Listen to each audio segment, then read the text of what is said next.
Assalamualaikum warahmatullahi wabarakatuh. Perkenalkan, kami dari kelompok 6 yang beranggotakan saya Farhatun Nisa Hamidah, kemudian Karisma Amalia dan juga Alvin Nando Febrian. Kali ini kelompok kita akan membahas istifham dan tamani. Nah, poin-poin yang akan kita bahas diantaranya ada pengertian istifham, makna istifham, adat istifham, pengertian tamani, dan juga ada tamani. Nah, istifham sendiri dalam ilmu balaghah itu termasuk dalam kalam insya, yaitu sesuatu yang apabila diucapkan atau diungkapkan itu tidak mengandung unsur kebenaran atau kebohongan. Berbeda dengan kalam khobar yang bisa mengandung unsur kebenaran atau kebohongan. Nah, sebelum dibahas lebih lanjut apa itu istifham, apa itu adat istifham, maka kita akan membahas apa pengertian istifham itu sendiri. Nah, di sini kita akan membahas pengertian istifham dalam lughah atau dalam bahasanya dan juga dalam istilahnya. Nah, pengertian istifham secara lughah itu berasal dari kata fahima yafhamu fahman yang artinya pengetahuan terhadap sesuatu dengan menggunakan hati. Kemudian fi'il fahima yafhamu fahman itu dirubah menjadi fi'il mazid ketambahan alif sin dan ta yang nantinya faedahnya akan berubah bermakna at-thalab atau permintaan.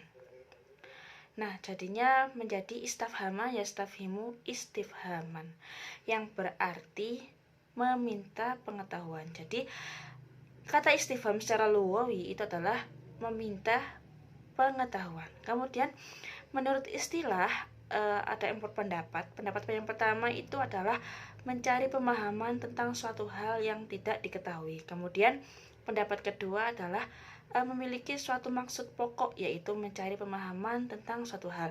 Nah, dari sini kita dapat simpulkan bahwasanya pengertian istifham itu adalah sesuatu ungkapan untuk mencari pemahaman. Nah, selanjutnya kita akan membahas makna-makna istifham. Nah, ini ada yang saya kutip beberapa makna. Yang pertama, istifham al-ingkari, yaitu apabila ada huruf nafi yang jatuh setelah huruf istifham. Seperti dalam contoh di Al-Quran di surat Al-Ahqaf ayat 35. Fahal yuhlaku illal qaumul fasikun. Nah, di sini ada huruf istifhamnya itu hal, kemudian ada huruf nafi yang jatuh setelah huruf istifham yaitu illa. Kemudian ada juga yang berpendapat bahwasanya yang termasuk istifham al-ingkari adalah lafaz yang jatuh setelah adat istifham atau sesuatu yang dinafikan. Contohnya seperti di surat Asy-Syu'ara. Bismillahirrahmanirrahim. Qalu anu'minu laka wattaba'akal ardhalun. Yang artinya mereka berkata, apakah kami akan beriman kepadamu padahal yang mengikuti kamu ialah orang-orang yang hina. Nah, jadi ini ada kalimat yang jatuh setelah adat istifham itu sesuatu yang dinafikan. Jadi berkebalikan dengan adat istifham tadi. Kan tadi yang contohnya itu kalau anu minulaka kan ya. Artinya apakah kami akan beriman kepadamu wattaba'akal ardalun, padahal yang mengikuti kamu ialah orang-orang yang hina. Jadi berkebalikan dengan orang yang beriman. Nah, antara adat istifham dan juga adat nafinya, adat yang dinafikan itu berkebalikan. Yang pertama beriman, yang kedua orang-orang yang hina. Nah, itu yang termasuk istifham al-ingkari. Kemudian yang kedua, istifham at-takriri, yaitu kalimat tanya yang bermakna takrir, berarti mendorong mukhatab atau orang yang diajak bicara untuk berikrar dan mengakui peristiwa yang telah terjadi kepadanya. Contohnya di surat Al-Fajr, hal fi dzalika qasamul lidzi hijrin. Kemudian ada juga di surat Al-Insyirah yang ayat pertama, alam nashrah laka sadrak, itu juga termasuk istifham at-takriri. Arti takrir sendiri adalah suatu kepastian. Jadi sesuatu yang memang sudah terjadi dan tidak bisa diingkari oleh si mukhatab tersebut. Kemudian yang ketiga itu adalah istifham at-taubih atau at-taqrib, berarti celaan atau teguran. Nah, celaan atau teguran itu seringkali terjadi pada sesuatu hal yang nyata dan yang dicela adalah perbuatannya. Contohnya seperti terdapat dalam surat Asy-Syaffat. Bismillahirrahmanirrahim. Atada'una ba'lan wa tadaruna ahsanul khaliqin. Artinya, patutkah kamu menyembah Ba'al dan kamu tinggalkan sebaik-baik pencipta. Nah, ini berarti teguran, gitu kan ya. Apakah kamu menyembah Ba'al itu mungkin semacam berhala, padahal dan kamu meninggalkan sebaik-baiknya pencipta, tidak mau menyembah Allah. Nah, itu adalah contoh istifham at-taubih atau at-taqri yang berarti celaan atau teguran. Kemudian yang keempat adalah istifham ta'ajub atau ta'jib. Ta'ajub artinya adalah heran, kagum, dan juga takjub. Istifham yang bermakna ta'ajub berarti pertanyaan yang menunjukkan arti keheranan, kekaguman, atau kekaguman. Salah satu contoh istifham jenis ini terdapat dalam surat Al-Baqarah, yaitu Bismillahirrahmanirrahim, kaifa takfuruna billahi wa kuntum amwatan fa ahyaakum tsumma yumitukum tsumma yuhyikum tsumma ilaihi turja'un. Artinya, mengapa kamu kafir kepada Allah padahal kamu tadinya mati, lalu Allah menghidupkan kamu, kemudian kamu dimatikan dan dihidupkannya kembali, kemudian kepadanya lah kamu dikembalikan. Nah, ini berarti keheranan, sebuah keheranan, kenapa orang-orang bisa kafir padahal segala sesuatu yang menghidupkan, yang mematikan, yang kemudian yang mengatur hidup seseorang itu adalah Allah sendiri. Tetapi kenapa orang-orang itu tetap kafir? Nah, itu adalah mengandung sebuah keheranan. Baik, ini penjelasan dari saya. Kemudian penjelasan berikutnya akan dilanjutkan oleh teman-teman saya. Penjelasan tentang adat-adat istifham.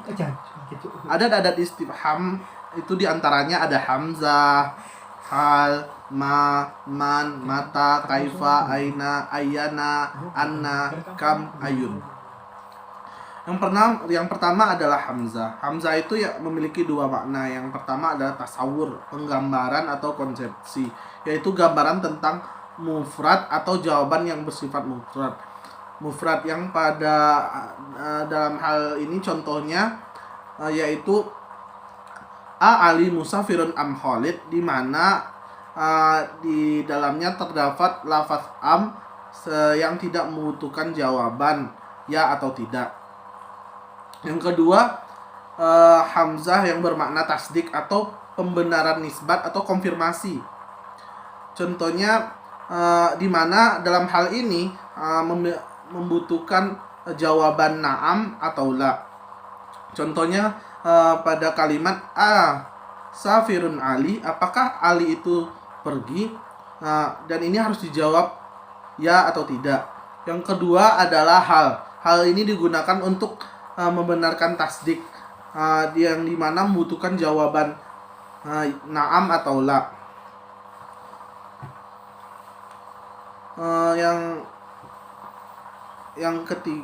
Yang ketiga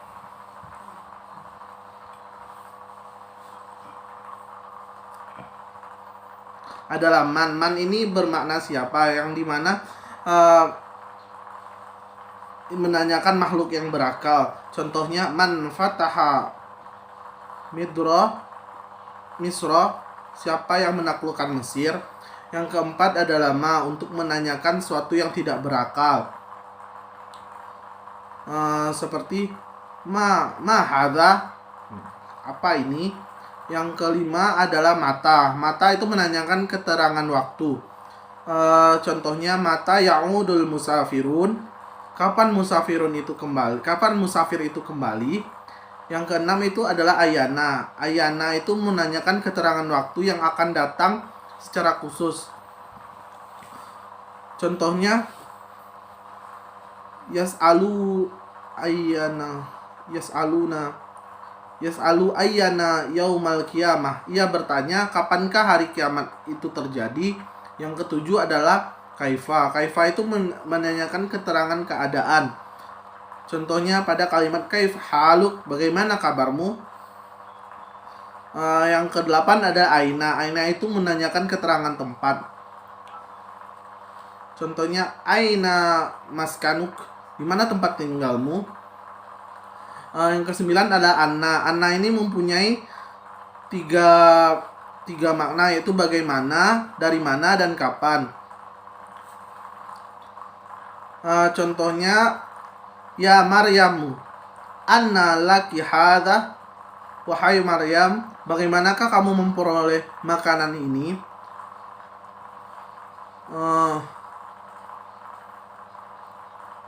Contoh yang kedua itu zurani anna syi'ta, kunjungilah aku kapan saja kamu mau. Yang ketiga, anna yahi hadzallah ba'da mautiha, bagaimana Allah menghidupkan bagaimana Allah menghidupkan ini setelah mati. Yang ke-10 ada kata kam itu menanyakan keterangan jumlah. Contohnya pada kam umruka, berapa umurmu gitu. Yang ke-11 ada ayun. Ayun ini untuk menanyakan dan menghendaki perbedaan salah satu dari dua hal.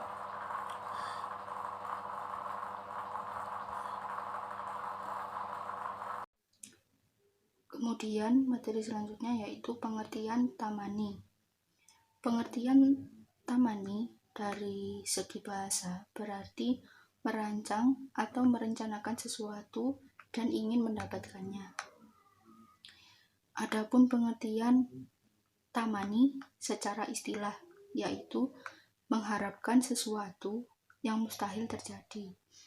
Atamani dalam pembahasan ilmu balaghah adalah mengharapkan atau menginginkan sesuatu yang mustahil. Misalnya, seseorang yang di masa tuanya mengharapkan menjadi muda kembali, atau mengharapkan sesuatu yang secara alamiah dapat terjadi, tetapi tidak terdapat tanda-tanda atau usaha ke arah yang diinginkan. Atamani juga bisa diartikan sebagai pembicara menampakkan sesuatu yang diangan-angankan, padahal mustahil terjadinya, seakan-akan akan terwujud karena harapan atau kecintaan yang sangat kepadanya. Sampai-sampai ia lupa bahwa yang diinginkan tersebut sesuatu yang mustahil. Kemudian materi selanjutnya yaitu adat tamani.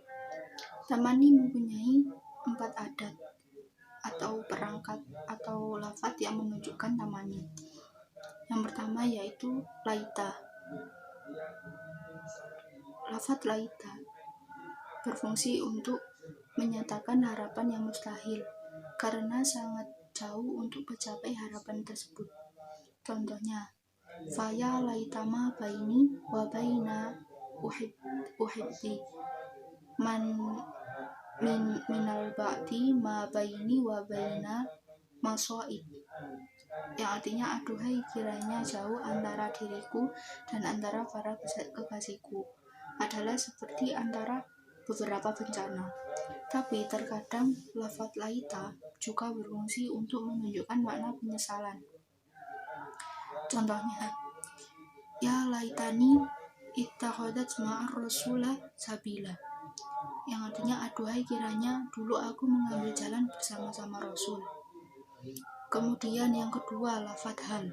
Lafadz hal berfungsi untuk menyatakan sempurnanya perhatian terhadap sesuatu yang diangan-angankan dalam bentuk mungkin, tidak, atau belum tentu.